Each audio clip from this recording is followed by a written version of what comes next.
texto. Se vocês observarem, a maneira como ele está escrito é diferente dos textos que a gente acabou de ver. Esse é um texto escrito em prosa. Ele é um texto onde nós usamos as linhas sempre até o final. Nós dividimos esses textos por parágrafos. O que são parágrafos? São esses espaços que se dá no início de cada assunto e cada cena de uma história que a gente vai contar. Então, o texto em prosa, ele tem basicamente essas características, tá? Eu ocupo a linha até o final, eu divido ele em parágrafos.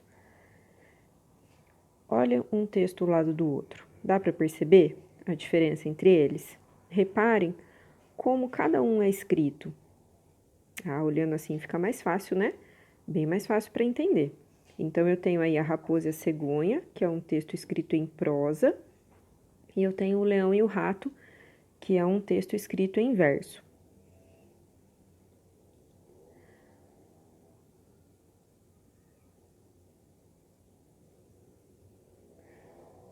No bloco 10, no livro de vocês, esse é o texto que nós vamos estudar, o macaco e o rabo.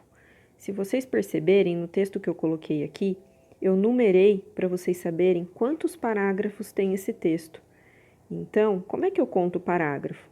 Eu conto os espaços que eu tenho no início de cada frase.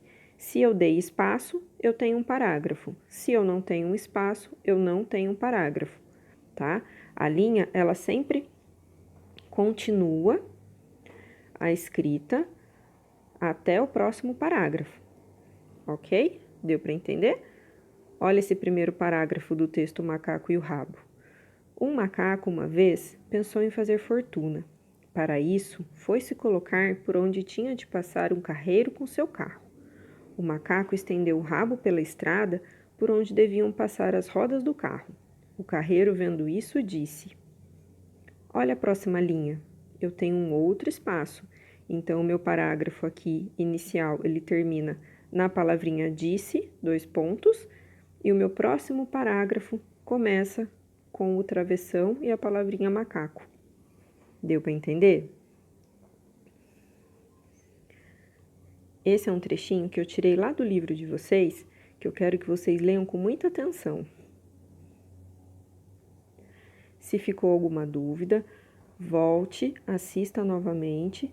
Se não, se mesmo assim você não entender, me chama que a gente conversa no WhatsApp e eu ajudo você com o maior prazer.